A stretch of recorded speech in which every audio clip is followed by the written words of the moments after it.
नमस्कार दोस्तों, इस वीडियो में हम सीखेंगे कि कॉलेज के दौरान आपको वो क्या कुछ करना चाहिए या वो कौन सी स्किल्स एक्वायर करनी चाहिए जो कि आपको एक अच्छा प्रोफेशनल बनने में मदद करे और आपकी जॉब आपको जल्दी से जल्द मिले और आप एक एक्टिव जॉब एस्पिरेंट दिखें। तो मैं कहना चाहूँगा कि जैसे ही आप कॉलेज जाओ तो सबसे पहले अपना कॉन्फिडेंस इतना बूस्ट अप कीजिए, क्योंकि कई बच्चे 12th तक स्कूलिंग एक बड़ा फेयर मानते हैं कि भाई हमारी स्कूलिंग जो है वो अच्छी नहीं हुई। उस स्कूलिंग को आप वहीं छोड़ दीजिए, क्योंकि कॉलेज एक नया अध्याय, एक नया चैप्टर आपकी लाइफ में शुरू होने जा रहा है। और बहुत सारे एग्जाम्पल हमारे सामने हैं जो स्कूल लाइफ में बच्चे इतने अच्छे नहीं थे, उन्होंने कॉलेज में बहुत कुछ अचीव किया और अच्छी अच्छी पोस्ट के ऊपर आज वो अपनी जॉब कर रहे हैं और अपना लाइफ और अपना करियर सक्सेसफुल बना रहे हैं। तो सबसे पहले तो आपने अपनी पास्ट लाइफ को भूल जाना है कि क्या हुआ। कोई आपसे आपके +2 के नंबर नहीं पूछने वाला, कोई आपसे ये नहीं पूछने वाला कि आपने +2 में क्या किया था, क्या कमियां थी, क्योंकि यहाँ कॉलेज में सब कुछ आपके लिए कुछ नया होने वाला है। और जब नया होने वाला है तो हमारे पास्ट को भूल जाना ही सबसे बड़ा सॉल्यूशन होता है, क्योंकि कॉलेज एक ऐसी जगह है जो आपको बड़ा डायनेमिक नज़र आएगा और वहाँ पर आपको सीखने को बहुत कुछ मिलेगा। दो चीज़ें हैं दोस्तों, या तो आप बहुत कुछ अच्छा सीख जाओगे या बहुत कुछ अच्छा ना सीखने की बजाय ख़राब सीख सकते हो। ये आपके ऊपर डिपेंड करता है। और जो अपने लक्ष्य की तरफ फोकस्ड हैं, लक्ष्य की तरफ अर्जुन की तरह देखते हैं कि वो उन्हें सिर्फ मछली की आंख दिखाई देती है, तो वो कॉलेज लाइफ में भी अच्छा परफॉर्म करते हैं। तो कुछ 10-12 बातें मैं आज आपको बताने जा रहा हूं जो आपको कॉलेज लाइफ में कर लेनी चाहिए। अगर आप कॉलेज में अभी अभी एंटर हुए हैं और आपका सेशन अभी स्टार्ट हुआ है, तो आप जो भी कोर्स कर रहे हैं, बीए, बीकॉम, बीएससी, जो भी कोर्स, चाहे बीएससी स्पोर्ट्स साइंस है, चाहे बीएससी डेटा साइंस है, चाहे बीएससी कंप्यूटर साइंस है, और उसके साथ साथ आपने स्किल कोर्सेज ज़रूर सीखने हैं, जो कि मैं पहले वीडियो में बता चुका हूं, लेकिन आज फिर रिपीट कर देता हूं। स्किल कोर्सेज में आपको बेसिक्स ऑफ कंप्यूटर तो आना ही चाहिए, आपको कंप्यूटर की नॉलेज बहुत ज़रूरी है।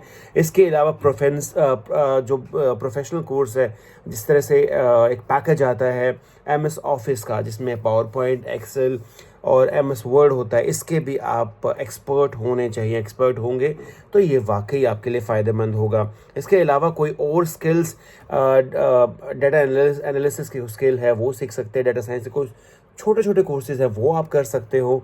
इसके अलावा photo editing, video editing, content creation, चाहे आप रील्स बनाते हैं तो भी आप इंस्टा पे स्क्रॉल करने की अगर हिम्मत रखते हो तो आप डिजिटल क्रिएशन की भी ज़रूर हिम्मत रखिए, क्योंकि आप अपने सेकंड्स, अपना टाइम किसी इन्फ्लुएंसर को दे रहे हैं और आपकी वजह से वो पैसे कमा रहा है, तो आप भी वो कमा सकते हो। और ये कोई बड़ी बात नहीं है। आपको मैं यहाँ एग्जांपल कोट करना चाहूँगा नेहा त्यागी का। एक इन्फ्लुएंसर, एक बहुत ही गरीब घर की लड़की, अभी कांस जाके आई है, आपने सुना भी होगा, उसकी पोस्ट भी आपने चेक की होंगी। उसके पास कोई ज़्यादा पैसा नहीं था। उसकी मदर जो है एक छोटे से जॉब करती थी कोयला की किसी फार्म में, और उसको एक इन्फ्लुएंसर बनने का इसका आइडिया आया कि उसकी she was very good in designing clothes.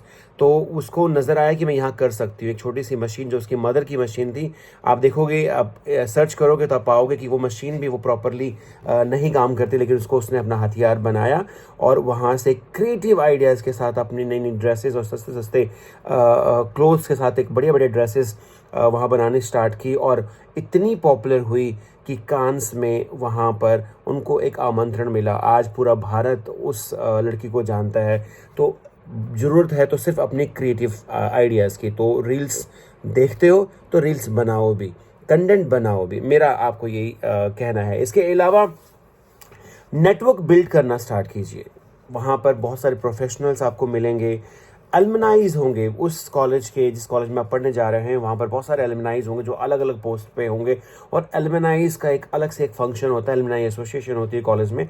बहुत सारे बच्चे फ्रेशर्स उसको अटेंड नहीं करते, क्योंकि वो कह रहे हैं कि हम तो यहाँ पढ़ते हैं, अभी हम एलुमनाई नहीं हुए। ये भूल होती है आपकी। आप एलुमनाई एसोसिएशन ज़रूर अटेंड करें। वहाँ पर न जाने कितने ऐसे जो बच्चे मिलेंगे जो आज आपके कॉलेज में पढ़कर आज बहुत बड़ी पोस्ट पे हैं, तो उनका एक्सपीरियंस आपको ज़रूर काम आएगा। दूसरी बात और इसके साथ कहूँगा कि आपके कॉलेज के अंदर बहुत सारे करियर फेस्ट भी ऑर्गेनाइज होते हैं, या कोई भी सेमिनार होता है, या कोई एफडीपी होती है, या कोई स्टूडेंट्स के लिए कोई प्रोफेशनल एक्टिविटी कराई जाती है, तो वो ज़रूर अटेंड करें। बहुत सारे बच्चे बंक करते हैं, वो सोचते हैं कि ये तो बहुत ही लिटरेचर सा काम है, बहुत ज़्यादा ज्ञान की बातें होंगी। दोस्तों, ज्ञान वहीं से आता है, बहुत कुछ सीखने को मिलता है। मैं तो कहूँगा कि टीचर्स को भी वो अटेंड करना चाहिए और बच्चों को भी अटेंड करना चाहिए। इसके अलावा मैंने एक बात कही थी कि भी इंटर्नशिप, अगर आपके प्रोफेशनल कोर्स के अंदर इंटर्नशिप का प्रावधान है तो प्लीज़ उसको सीरियसली कीजिएगा। और सीरियसली करने का मतलब है कि जिस तरह की इंटर्नशिप आपको चाहिए वो करें, ना कि सिर्फ सर्टिफिकेट बनवाएं। हमारे यहाँ पर बहुत सारे बच्चे सर्टिफिकेट बनवा लेते हैं, सीखते कुछ है नहीं, तो उस कोर्स का कोई, उस प्रोग्राम का कोई मकसद हल नहीं होता। तो इंटर्नशिप ज़रूर आपने सीखनी है। इसके अलावा कॉलेज की चाहे फर्स्ट ईयर में हो, चाहे सेकंड ईयर में, चाहे फाइनल ईयर में, या कोई पोस्ट ग्रेजुएशन कर रहे हो, लिंक्डइन को अपना साथी जरूर बनाएं। एक सोशल मीडिया ऐप जो मैं आज आपको प्रेफर कर रहा हूं, आप Instagram reels whatever you are watching, मैं उस पर नहीं जाना चाहूँगा, लेकिन लिंक्डइन पे अपना प्रोफाइल जरूर आज के डेट में बनाएं।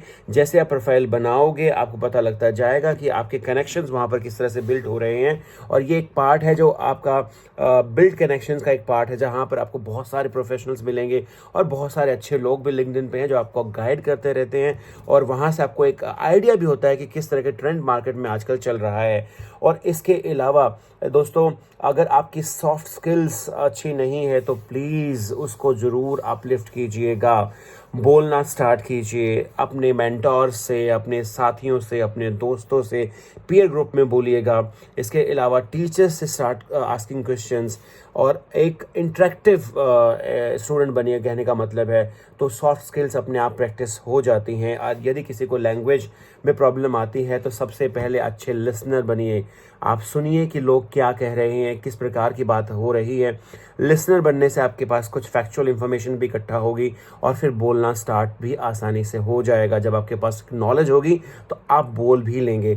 तो इस प्रकार से आप अच्छे लिसनर बनेंगे तो आप अच्छे स्पीकर भी बन सकते हो, क्योंकि स्पीकर बनना आपके लिए मस्ट है। Whatever knowledge you have gain through out your career, वो एक्सप्रेस आप बोल के ही कर सकते हैं।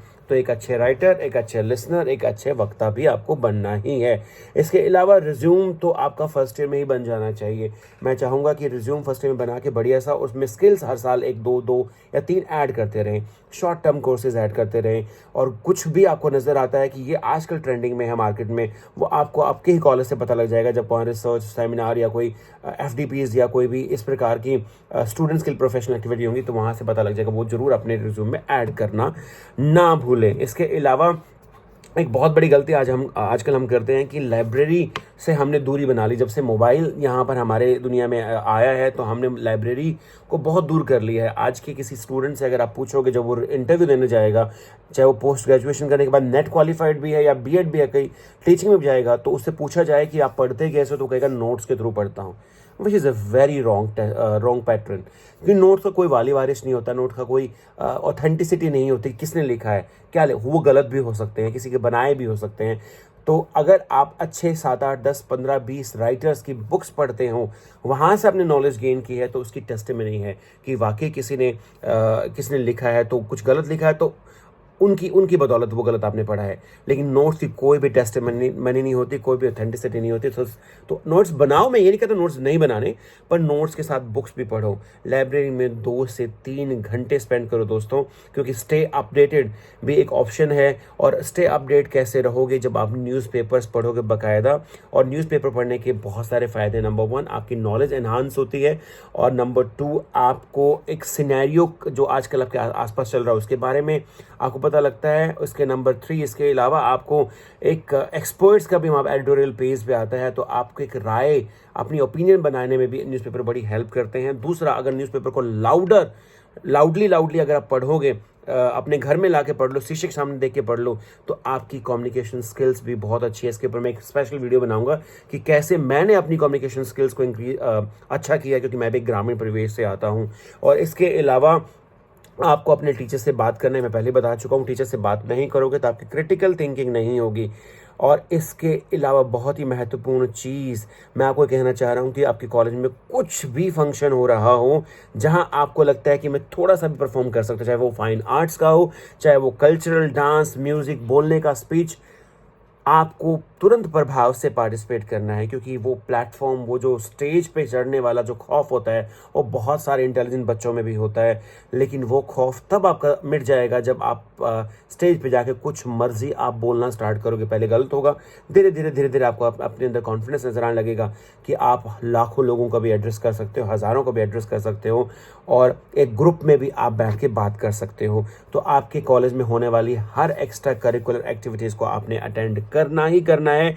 इसके अलावा यूथ फेस्टिवल्स होते हैं, वहाँ पर बहुत सारी प्रोग्राम्स होते हैं, उसको अपना एक बेस्ट फ्रेंड की तरह मानिए कि हाँ, यूथ फेस्टिवल आ गया तो यहाँ से मुझे बहुत कुछ सीखने को मिलेगा। आमतौर पर हर कॉलेज एक अच्छे तौर पे प्रिपरेशन करता है यूथ फेस्टिवल की, जिसके बाद नेशनल्स भी होता है, नॉर्थ जोन भी होता है। तो उस यूथ फेस्टिवल में आपको बड़े अच्छे इंस्ट्रक्टर और ट्रेनर्स, जो भी आपकी एक स्किल्स अंदर छुपी है उसको निखारने के लिए, उसको एक तराशने के लिए आते हैं। तो यूथ फेस्टिवल के बहुत फ़ायदे होते हैं, जहां हम गड़बड़ कर जाते हैं, यार ये मेरा काम नहीं है। इसके अलावा सबसे बड़ी जो टिप आपको देना चाहूँ कॉलेज के अंदर, घबराइएगा नहीं, डोंट फियर फ्रॉम एनीवन, चाहे टीचर्स हैं, चाहे स्टूडेंट्स हैं, चाहे आपका करियर है। स्ट्रेस लोगे तो कुछ नहीं होगा। अगर प्लान करके चलोगे, 7-8 स्किल्स आप अपने अंदर अपने रिज्यूम में बिल्ड ऐड कर लोगे, चाहे वो लैंग्वेज की है, चाहे वो MS ऑफिस की है, चाहे वो जो मैंने पहले बताया, वो सारी स्किल्स आपके उसमें ऐड होगी। बोलना आएगा आपको, इंटरव्यू देना आएगा, तो आपका काम बन जाएगा। आपने किसी प्रकार की कोई चिंता नहीं करनी, कॉलेज लाइफ को एंजॉय कीजिए। बट एक रिक्वेस्ट है, एंजॉय के साथ साथ उसको स्किल्स को जरूर सीखिएगा, टाइम पास नहीं कीजिएगा। और उस मार्क्स, जो एक मैं कहना चाहूँ, मार्क्स कोई पैरामीटर नहीं होता किसी के इंटेलिजेंस को नापने का। आपका IQ लेवल, आपका स्पोकन लेवल और आपका परफॉर्मिंग लेवल, ये सब डिसाइड करता है कि आपको एक अच्छी जॉब मिलेगी या नहीं मिलेगी। तो आज के इस वीडियो में इतना ही, क्योंकि कॉलेज लाइफ बहुत इंपॉर्टेंट है और पास्ट को जरूर भूल जाइएगा, और कॉलेज में जो आपने नहीं सीखा उसको सीखने की पूरी कोशिश कीजिएगा। आज की वीडियो में बस इतना ही। अपने आप को कॉन्फिडेंस के साथ भरिएगा, उस कॉन्फिडेंस को एक मजबूत इरादे के साथ आगे लेकर बढ़िएगा। तब तक के लिए आप ये मेरी वीडियो देखिए। अगली वीडियो में बहुत कुछ और लेके आने वाला हूँ। तब तक के लिए बाय बाय, सी यू।